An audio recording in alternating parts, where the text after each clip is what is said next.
Hi, welcome. I'm glad you're here.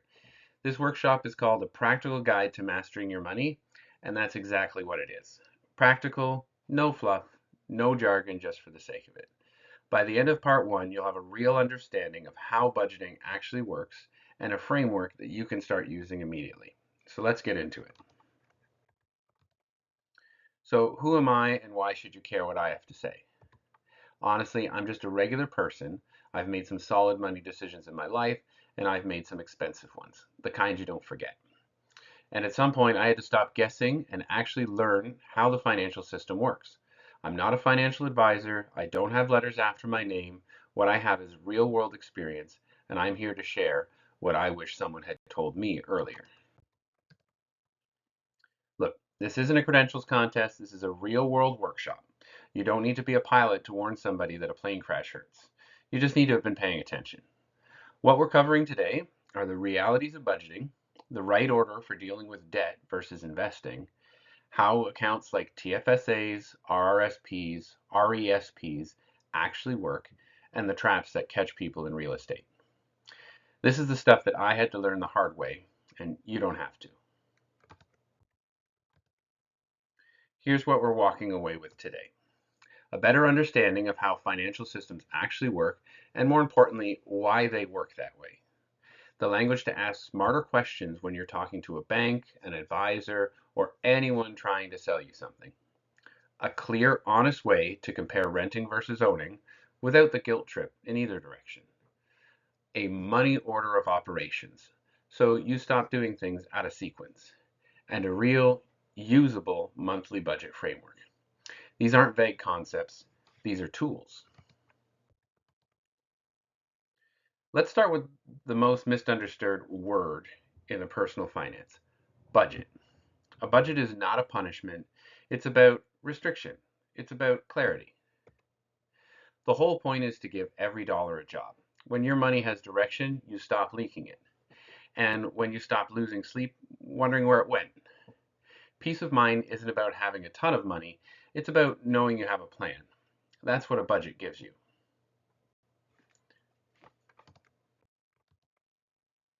Before we go any further, I want to be straight with you about the environment we're operating in.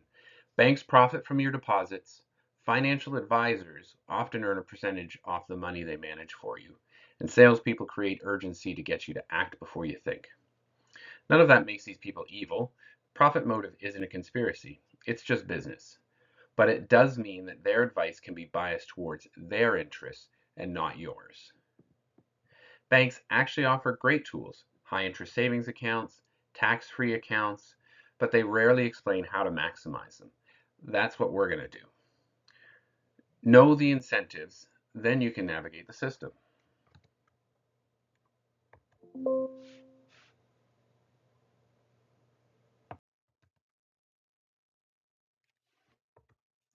Everyone here is at a starting point from a different place.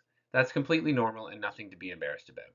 Some of you are drowning, struggling to cover rent, groceries, the basics. Your job today is stop the bleeding and build something that keeps your head above water. Some of you are treading water, getting by, but feeling like you're falling behind. Your goal is to understand these concepts well enough to start actually getting ahead. And some of you are already making progress, stable, seeing results. For you, this is about building real security and accelerating what's already working. There's no wrong place to start. The only wrong move is not starting at all. All right, so let's talk about the thing that quietly destroys more financial progress than almost anything else: debt. Most credit cards in Canada charge between 20 and 25% of interest annually. That sounds like a number. Let's make it real. If you carry $1,000 balance and only pay the minimum, about $25 a month, it takes over 6 years to pay off. And by the time you're done, you've paid over $600 in interest on top of the original 1,000. You've paid $1,600 for a $1,000 purchase. The minimum payment trap is designed to keep you paying as long as possible. That's not an accident. If you miss a payment, you're looking at late fees, NSF charges from your bank, and a hit to your credit score. These aren't minor inconveniences, they compound. One smarter option: if you struggle with overspending on credit card, consider a preloaded and prepaid credit card like EQ Bank's Visa. You load it with what you can spend, no debt, no interest, and it still earns some small cash back. Here's the single most important habit in personal finance: pay yourself first. Most people pay their bills, spend what's left, and save whatever's remaining, which is usually nothing. That's backwards. Flip it. The moment your paycheck hits your account, money automatically moves to your savings and investments before anything else. Your bills, your rent, your spending, all that comes after your future self gets paid. Set up an automatic transfer the day you get paid. Make it non-negotiable. Treat it like rent. This one habit, done consistently, changes everything. So, how do you actually divide your money? Here's a solid starting template. It's not law, just a target.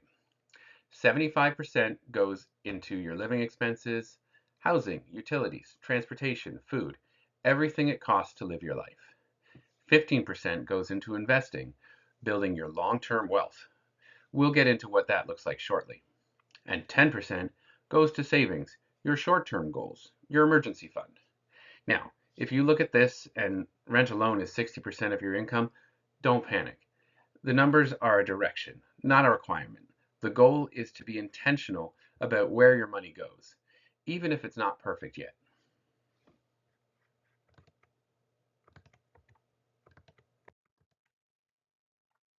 Monthly budgeting is the place to start. It lines up with most bill cycles and pay frequencies. It just makes sense. And the key to making it work is having the right account structure. Here's how I think about it. Your checking account is the hub. Paychecks land here, and from here, money gets distributed. Open a high interest savings account specifically for your monthly bills, fixed expenses, rent, utilities, insurance.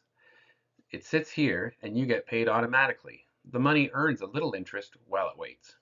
Open a second high interest savings account for your long term savings, your emergency fund, your bigger goals, those holiday expenses. This one you don't touch regularly. And then use a cash jar system for your weekly variable spending: groceries, gas, entertainment. More on that in a second. Three tools exist to help with the planning side. Canada.ca has a free budget planner that's generally pretty good. You Need a Budget, or YNAB, is a paid app with powerful tracking features. Or build your own in Excel or Google Sheets. Maximum flexibility at zero cost. Whatever works best for you.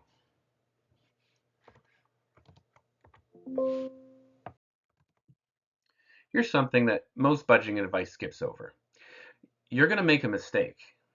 A forgotten subscription, a bill that's slightly higher than expected. That's just life. So keep a buffer of $100 to $500 in each account. Not emergency money, just a float. It stops a small oversight from turning into an overdraft fee. Speaking of overdraft, it's there if you need it, but treat it as a safety net, not a solution. If you're relying on overdraft regularly, that's your budget telling you something needs to change. But overdraft protection is there if you need it. Good budgeting is the goal, overdraft is the backup.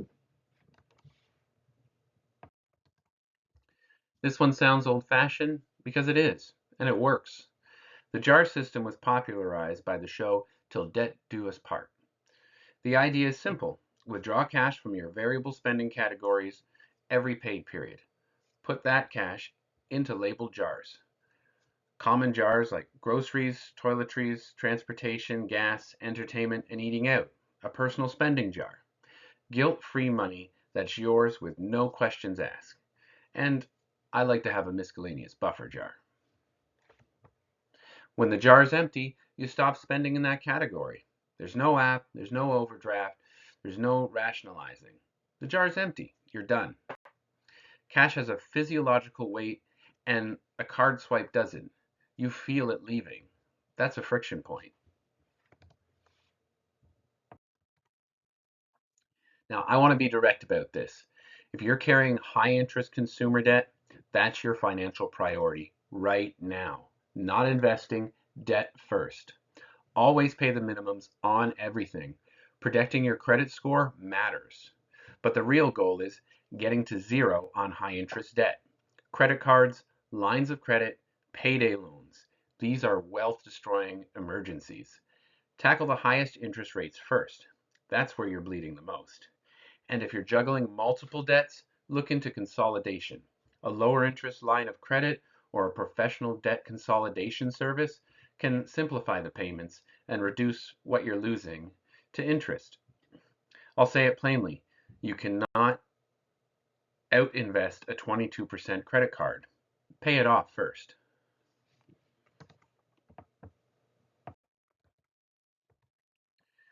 Your fixed monthly expenses are easy to track. Rent, phone, internet, insurance, you know they're coming. The annual ones that catch people off guard.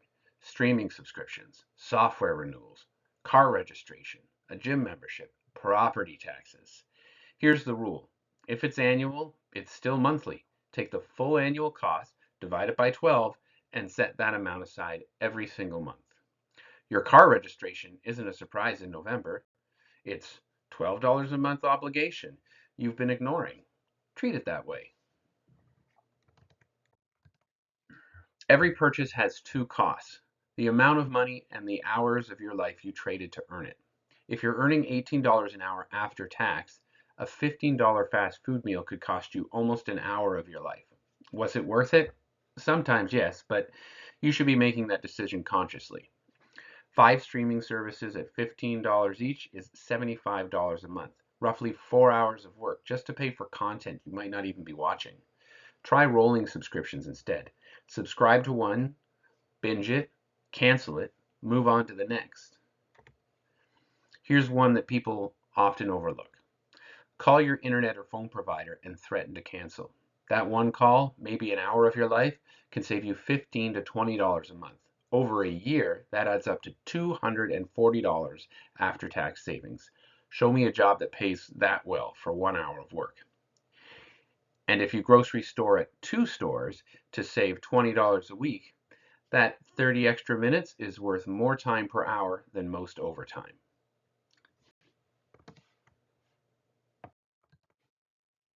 If you want to go further, here's some moves that can really add up fast.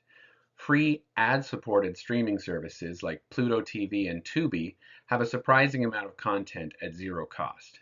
And if you're not using your full top-tier internet speeds, consider downgrading your plan. You're probably paying for more than you need. And if you have an unlimited mobile data plan with solid speeds and connection, consider whether you even need home internet. A lot of people are streaming to screens on their mobile devices already. Consider tethering your home devices to your mobile devices with a data plan. And if you own a phone outright or buy older models, instead of roping it into your contract, a phone like the Samsung Galaxy 10, for example, was ahead of its time when it was launched. It still runs well today at a fraction of the cost of the new flagship, and it can bring down the cost of your mobile phone bill. And if you're still using cable TV, consider dropping that for an internet package plus streaming. It can save over $100 a month. Now, none of these are radical sacrifices. They're just decisions made with intention. A sinking fund is money that you set aside now for something you know is coming later. We've touched on this a little bit already. Car maintenance and repairs, Christmas and birthday gifts, a vacation, a new roof someday. Your emergency fund is the ultimate sinking fund. The logic is simple. These things are not surprises. You know your car will need work eventually. You know the holidays are coming every year. So fund them now, a little at a time, instead of scrambling when the bill arrives. Keep these in a high interest savings account. The slight inconvenience of transferring the money adds a layer of friction to keep you from dipping into it. The mantra: if you know it will happen eventually, fund it now.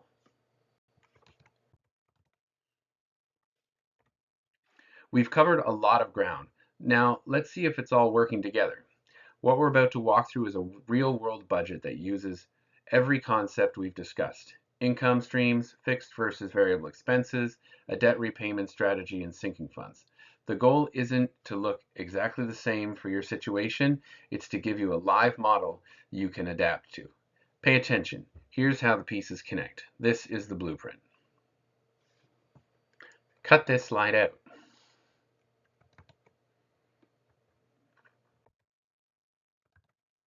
All right, let's take a couple minutes here, grab some water, stretch. When we come back, we're moving into investing. How to actually make your money work for you. See you in a few.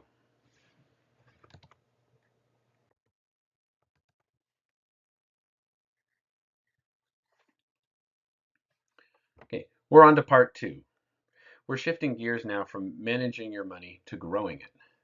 We'll cover the basics of investing, what accounts to use, what you're actually buying when you invest, and how to think about real estate without the hype. Let's go. Before we talk about investing, we need to talk about taxes. Specifically, I want to kill a myth that literally costs people money. The myth: if I earn more in overtime or I move into a higher tax bracket, I'll take less home. That's not how it works. Canada uses a marginal tax system. You only pay the higher rate on the dollars that will fall within that bracket, not on everything you've earned. Here's a quick example.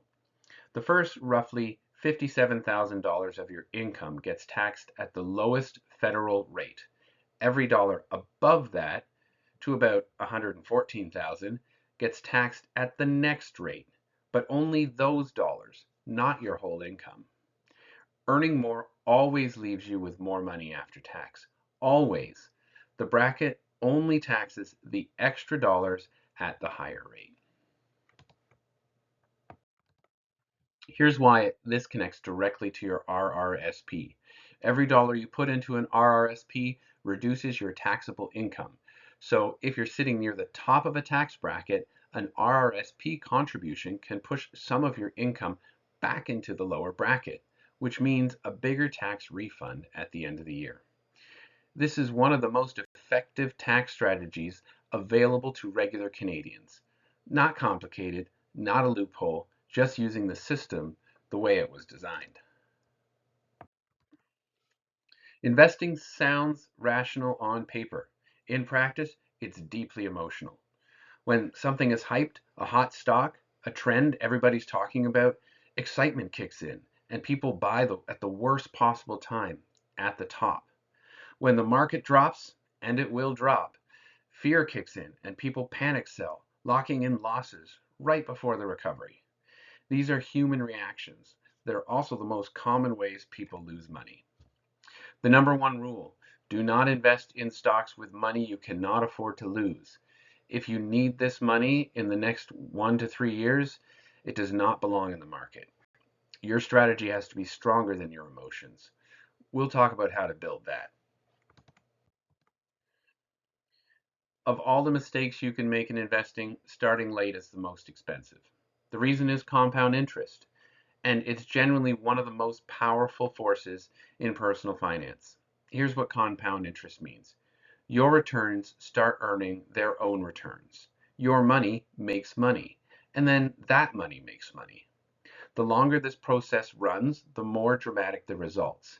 And starting early is more powerful than starting with more money later. I'm going to show you exactly why. Look at this table carefully. Three investors, same monthly amounts, same return, completely different results. Investor A starts at 20. He invests $100 a month until 65. Totally invested $54,000. Final value around $527,000. Investor B starts at 35, 15 years later. Same $100, same return, total invested 36,000. Final value only about 149,000. And here's the one that really makes the point. Investor C, starting at 20, same as investor A, but stops at 35. They only invested for 15 years, a total of $18,000, but their final investment value at 65, around 378,000. Investor C invested half of what Investor B invested and ended up with more than double the money. That's not a trick. That's what time does. Start now, even small. If your employer offers RRSP matching and you're not taking it, you're leaving free money on the table. Full stop. Here's how it works. You contribute a percentage of your salary to an RRSP and your employer matches it. If you put in 4%, then they'll put in 4%. That's an immediate 100% return on your contributions before any investment growth happens. There's no investment in the world that guarantees that. Step 1, find out if your employer offers this. Step 2, contribute at least enough to get the full match. That's it. That's the move. Two of the most powerful savings tools available to Canadians are the RRSP and the TFSA. Let's break down what actually makes them different. The RRSP, Registered Retirement Savings Plan. You contribute with pre-tax dollars, which means you get a tax deduction now. The money grows tax deferred, meaning you pay tax when you withdraw it in retirement. The bet is that you'll be in a lower tax bracket than you are now when you retire. The TFSA, a tax-free savings account. You contribute with after-tax dollars. No deduction up front, but the money grows completely tax-free. When you take it out, you pay zero tax, not even on the growth. In 2025, contribution limits for an RRSP is 18% of your prior year's income, up to about $32,000. And a TFSA is about $7,000 per year, plus any unused room you've accumulated since 2009. One RRSP trap to know is if you expect a high income in retirement from pension, business income, or large investments, be careful. You could end up withdrawing at a higher tax rate than when you contributed, which wipes out all the benefit. And if you owe money at tax time every April, maxing your RRSP contributions is one of the most effective ways to fix that.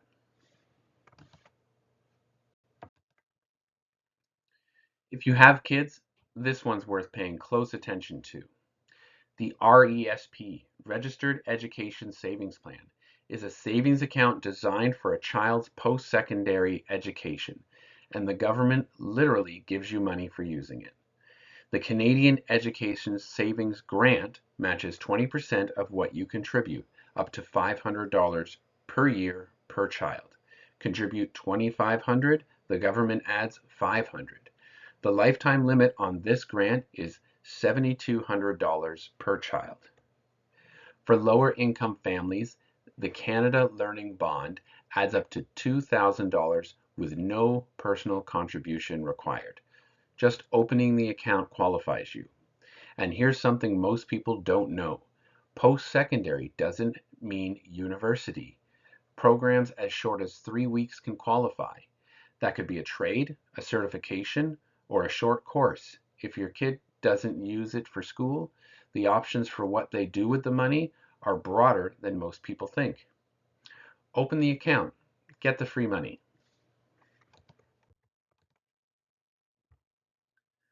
The Home Buyer's Plan, HBP. If you are saving for your first home and you have money in an RRSP, the Home Buyer's Plan lets you pull up to $60,000 out of it tax-free to use as a down payment. Think of it as a loan to yourself. You have 15 years to pay it back into your RSP. If you don't, the CRA treats the unpaid amount as income and taxes it. A few rules though. You must be a first-time buyer, meaning you haven't owned a principal residence in the last 4 years. The fund needs to have been sitting in your RRSP for at least 90 days before you withdraw. And repayment typically starts the second year after you withdraw, so you get some wiggle room. The real power move, though, stack this with the FHSA, which we're covering next. Together, they can significantly boost your tax-free down payment. The FHSA, First Home Savings Account, is relatively new, and it might be the best account the government has created for first-time buyers. Here's why it is so powerful. Take the best part of the RRSP. Contributions are tax deductible. And combine it with the best part of the TFSA. Withdrawals are completely tax-free. You get both benefits in one account. You can contribute up to $8,000 per year with a lifetime maximum of $40,000. A few things to watch. The account has a 15-year lifespan. Use it or transfer it within that window. Unlike a TFSA, you can't recontribute the money you withdraw. Go over the limit and you'll pay a 1% monthly penalty. And these are individual accounts only. No joint FHSAs. If buying a home is your future, open one now. The contribution room doesn't start accumulating until you open the account. Money order of operations. This is one of the most important slides in the entire workshop. The order you do things in finance matters enormously. Step 1, build a budget and get control of your spending. Everything else depends on this. Step 2, pay off your high interest debt. You can't invest your way out of a 22% credit card.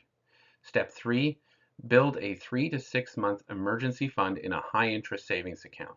This is your buffer against life. Step 4, if your employer matches RRSP contributions, get the full match. That's free money with a guaranteed return. Step 5, if you're saving for a home, open and contribute to your FHSA. Steps 6 and 7, max your TFSA and RRSP contributions, in whichever order makes the most sense for your tax situation. Step 8, if you've done all of that, invest in a non-registered account. Follow this sequence. Most people skip around and wonder why they're not making progress. All right, now let's get into the actual investing part. What are you buying when you invest? There are 3 core building blocks. Stocks, their ownership. You buy a slice of a company. When that company grows, you grow. When it struggles, so does your investment. Bonds are lending. You loan money to a government or a corporation and they pay you interest. Generally, steadier than stocks, but not risk-free. Funds are bundles. You buy one thing and that holds a collection of stocks, bonds, or both, and you spread your risk without having to pick individual investments.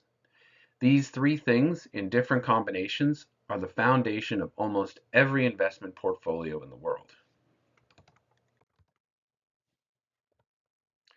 When you buy a stock, you own a small piece of the company. You can make money 2 ways. The share price goes up and you sell for more money than you paid. Or the company pays dividends. That's cash payments to shareholders, usually quarterly. The trade-off is risk. Stocks can drop fast, stay down for years, or in the worst case, the company goes under and you lose everything you put in. Stocks are best suited for long-term growth. Money you won't need for 10 or more years and can emotionally handle seeing cut in half without panicking. The last part matters more than most people think. Know what you're doing before you buy individual stocks. Bonds work differently. Instead of owning something, you're lending money. You lend to a government or a company. In return, they pay you regular interest and give you your principal back when the bond matures, assuming they don't default. Bonds are generally lower risk than stocks, which makes them useful for stability and reducing how much your portfolio swings around. But don't treat them as guaranteed. Rising interest rates push bond prices down. They're steadier than stocks. They're not a savings account. Bonds earn their place in a portfolio as a buffer, not as an alternative to doing the work. Funds are where most beginners should start, and honestly, they're where a lot of experienced investors stay. A fund is a basket of investments, stocks, bonds, or both. When you buy one share of a fund, you're getting exposure to everything inside it.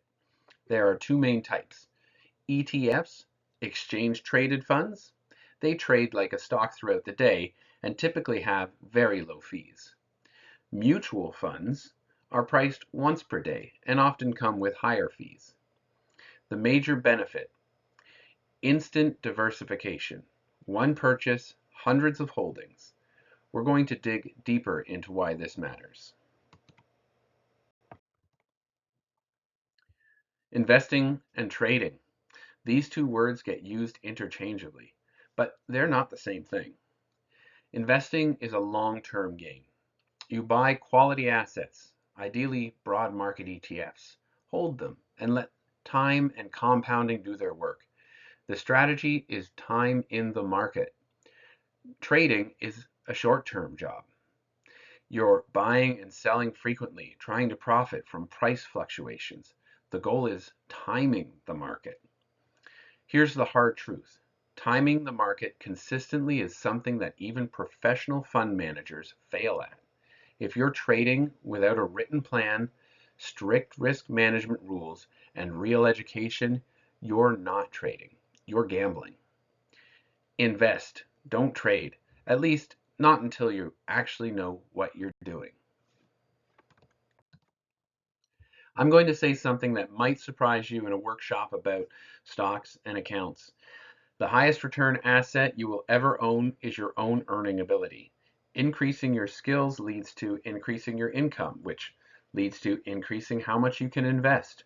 The math is simple, but the impact is enormous. A $20,000 raise will do more for your financial future than squeezing an extra 1% out of your portfolio, every year compounding. Invest in courses, in certifications, in skills that make you more valuable. That is not an optional advice. That's the foundation that everything else is built on. Don't put all your eggs in one basket. You've heard it. Here's what it actually means in practice. Diversification means spreading your investments across many different assets so that no single failure wrecks your portfolio. An ETF, exchange traded fund, is the most effective way to do this. Think of it as that basket that holds hundreds, sometimes thousands, of different stocks and bonds.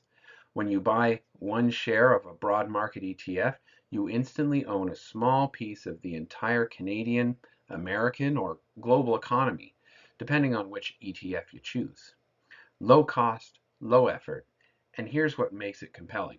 Broad market ETFs historically outperformed the majority of actively managed funds over the long term. Boring wins consistently. Here's why trying to beat the market is a losing game for most people. Large institutional investors, banks, hedge funds have trading speeds, data, and analytical tools that you and I will never have access to. Competing against them in individual stock picking is like bringing a bike to a Formula One race. And yet, studies consistently show that the majority of professional fund managers, people whose entire job is picking stocks, fail to beat a simple index ETF over a 10 to 20-year period. So, what should your portfolio look like? It depends on your risk tolerance. Conservative means more bonds, lower risk, lower potential for returns. A balance is a mix. Growth or aggressive is mostly equities, higher potential return, but higher volatility.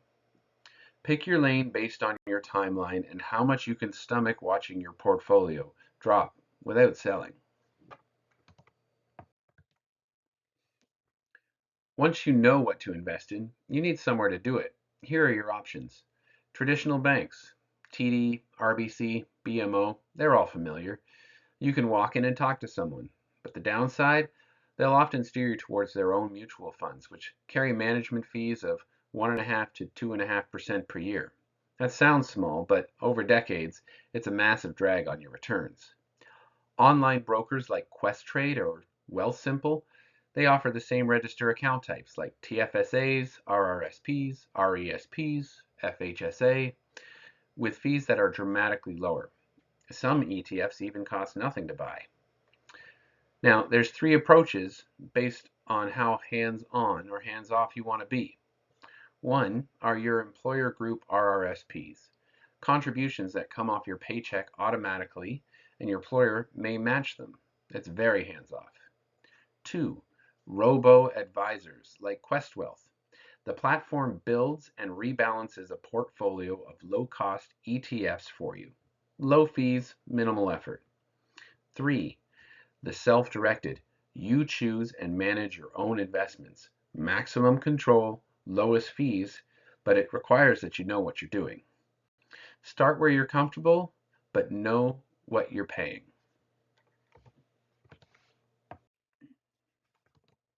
Let's talk about real estate. Specifically, let's talk about why it carries so much emotional weight. Society treats home ownership as a milestone. Renting gets framed as throwing your money away. Family pressure kicks in. Social media makes every renovation look like an investment. Here's the reality. Owning a home is a valid goal. It's not the only path to financial security. And the rent versus buy decision is far more nuanced than the culture around it suggests. Let's look at what ownership actually costs. Most people think about the mortgage. That's one cost. Here's the rest. Property taxes, home insurance, utilities, often higher than when you were renting, maintenance and repairs, which financial planners typically estimate at 1 to 2% of your home's value per year. On a $600,000 home, that's $6,000 to $12,000 a year just for the upkeep. Then there are closing costs when you buy, land transfer tax, legal fees, and if it's a condo, potentially condo or HOA fees on top of your mortgage. Owning a home is expensive in ways the mortgage payment alone doesn't capture. Run the full number. Here's a framework for making this comparison honestly. The true cost of owning is mortgage payment plus property taxes plus insurance plus maintenance plus interest, minus the principal you are actually paying down, because only the principal builds equity. The interest goes to the bank. The cost of renting is simpler, your monthly rent. The question that changes everything, if you rent and invest the difference in cost, do you end up with a higher net worth than you bought? In some markets, in some circumstances, the answer is yes. In others, it's no. The point is to actually run the math instead of assuming one is always better than the other. Let's lay it out clearly. Renting gives you flexibility. Your costs are predictable. If the water heater breaks, it's your landlord's problem. The downsides, your rent can go up. You can be asked to leave. You don't control the space. Owning gives you stability and control. You're building equity over time. You're giving a family a place to grow together. The downsides, property taxes, insurance, maintenance, repair costs, all of it falls on you, and you're carrying the debt. Neither option is inherently better. The better option depends on your market, your timeline, and your financial situation, and your life goals. Anyone who tells you otherwise is selling you something. Here's something home buying conversations almost never include. Mortgages are front-loaded with interest. In the early years, the vast majority of your monthly payment goes to the bank, not to building your equity. You are primarily paying for the privilege of borrowing. And here's the part that stings. Your home's value going up is not profit until you sell. And when you sell, you have to buy somewhere else. In the same expensive market, the appreciation is often real on paper and largely theoretical in practice. This doesn't mean home ownership is a bad decision. It means go in with clear eyes. I want to share a few things I learned from my own experience with real estate. First, never skip the home inspection. I know the market pressure can make it feel like you have to waive conditions to be competitive, but a missed inspection means you're taking on unknown costs, and sometimes those costs are catastrophic. The short-term competitive edge is not worth the long-term financial risk. Second, understand the local market before you buy. Real estate moves in cycles, and buying at the peak of a hype cycle, when prices are driven by emotion and fear of missing out, is how people get stuck underwater. Do your homework, look at historical price data, think in years, not in months. Third, consider buying a property to rent out. Understand what being a landlord actually involves. It's a second job. There are legal obligations, vacancy risks, maintenance calls, and tenant relationships to manage. Income property can absolutely work, but it's not passive and it's not guaranteed.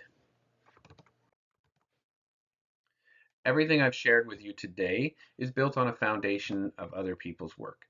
People who have spent years studying and teaching this stuff. For budgeting and financial basics, Jaspreet Singh of Minority Mindset and Mark Tilbury both are accessible, practical, and cut through the noise.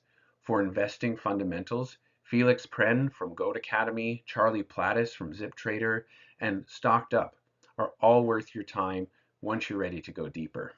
For the bigger picture, business, mindset, and wealth building, Cody Sanchez, Tom Bilyeu, and Tony Robbins. None of these people paid me to say that. These are all resources that shape my understanding, and I recommend them without reservation. Now, before we wrap up, there are 5 things I want you to carry out of this presentation. 1, get control of your money with a budget, an actual one you use, not a perfect one, a real one. 2, pay yourself first. Automate your savings and investments before you spend a dollar on anything else. 3, time is your greatest asset in investing. Start now, even if small. The table we looked at proves this. 4, fees are a silent wealth killer. Understand what you're paying for. Choose low-cost options and do the math on what those fees cost you over decades. And 5, you are the most important investment. Increase your skills, increase your income. That is the engine that powers everything else. That's it. That's the workshop. I genuinely appreciate you for being here and giving me your attention. Personal finance is one of those things that nobody teaches you, and figuring it out on your own is expensive. And now you have the language, the framework, and the tools to start making smarter decisions. What you do with it is up to you. If you have any questions or would like me to bring this presentation to your students, your break room for your staff, or your community group, send me a DM or drop your questions down in the comments. Let's hear them. Thanks again.